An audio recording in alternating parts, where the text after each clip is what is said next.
In 1986, Pontiac called this NASA-inspired fever dream the Trans Sport, and GM staked its reputation on the idea that radical design could reinvent the family van.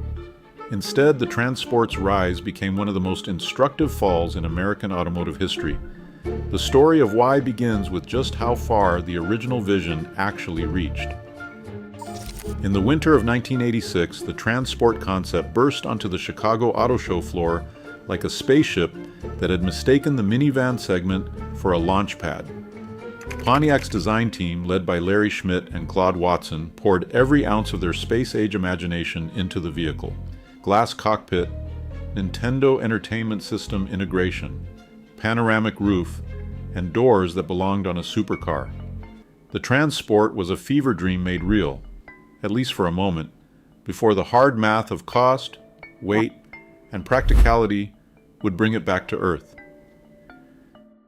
Beneath the Trans Sport's wild exterior, GM engineers faced the challenge of turning a show car into something that could survive real-world abuse and mass production.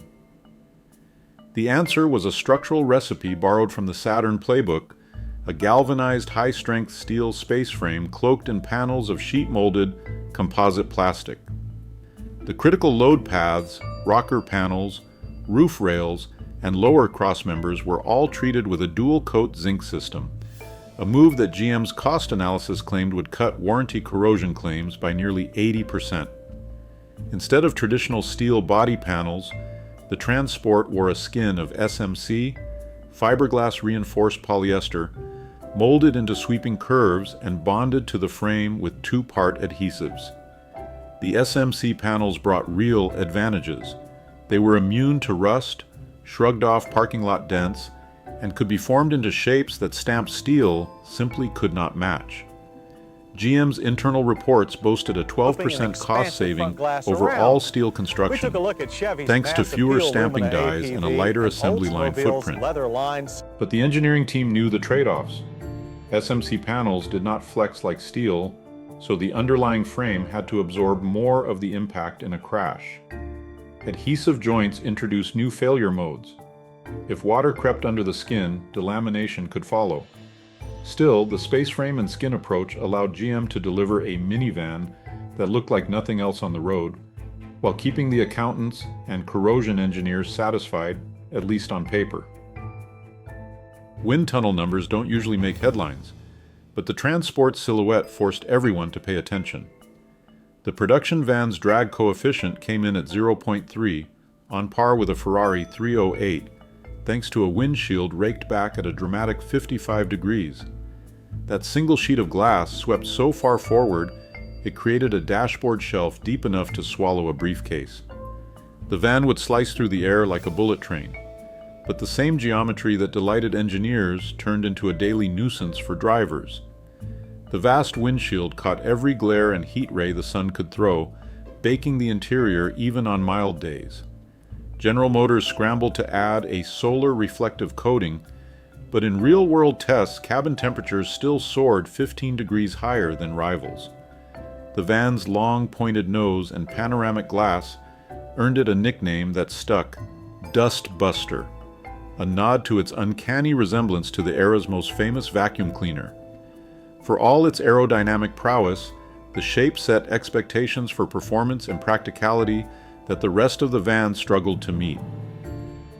For all its space-age styling and the word sport on the tailgate, the first production Trans Sport left the factory with a powertrain better suited to a family sedan than a minivan from the future. Under the hood sat General Motors LG6 3.1-liter V6, rated at 120 horsepower and 180 pound-feet of torque. On paper, that sounded reasonable until the 3,500-pound wedge met the open road. Period road tests clocked 0 to 60 in just under 12 seconds, with quarter-mile times trailing behind even the most basic Chrysler minivans. One reviewer wrote in 1990 that it looked like a spaceship and drove like a rental. Inside General Motors, the mismatch was no secret. Product planner Mark Harrington defended the choice, citing fuel economy targets and limited transmission options at launch. But as complaints piled up, dealers reported customers expecting GTO muscle, getting grocery getter hustle. Pontiac's engineers scrambled for a fix.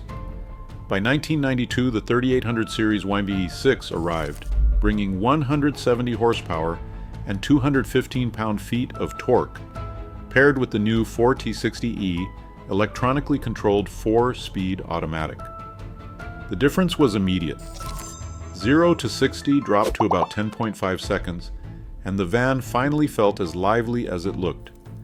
General Motors' own internal memos from that year bluntly stated that Powertrain now aligns with brand promise, no further action required. But the credibility gap had already opened. For many buyers, the first impression stuck: all show, not enough go. The real-world genius of the Transport hid in plain sight, wedged between its futuristic shell and the family chaos it was built to contain. Each rear seat weighed just 34 pounds, lighter than a bag of dog food, and could be lifted, flipped, or pulled out entirely by anyone with 2 hands and a free minute. No tools, no knuckle-busting levers, just a simple latch and a clean exit. Product brochures boasted about the quick-release rails, but it was longtime owners who sang the system's praises years later. For a brief moment, Pontiac delivered a minivan that was as clever as it looked weird, proving that sometimes the best kind of innovation is the kind you can actually use. 3 inches vanished from the Transport's nose for the 1994 model year, a change that spoke louder than any press release. The wedge-shaped front, once a badge of futuristic ambition, was trimmed back and capped with a plain black bumper.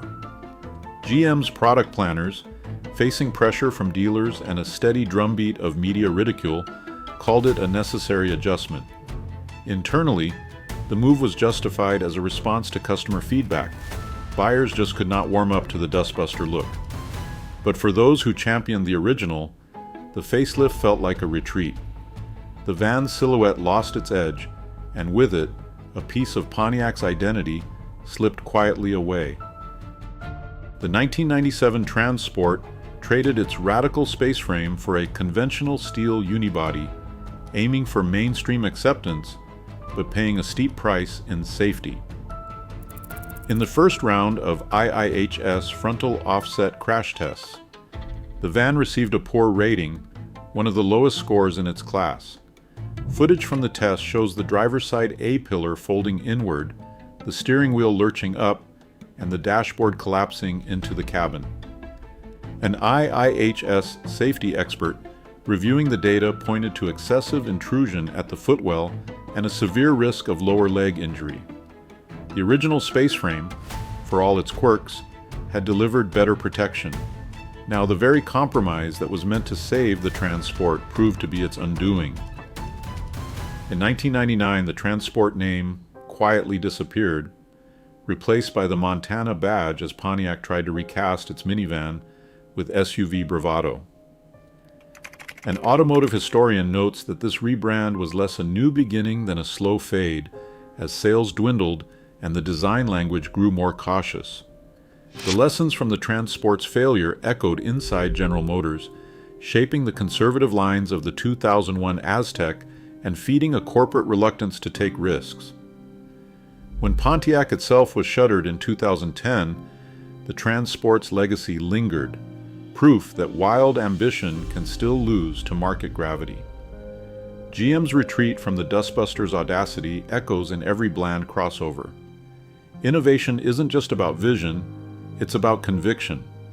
Sometimes the boldest ideas vanish, while their caution haunts us longer. Share your thoughts below.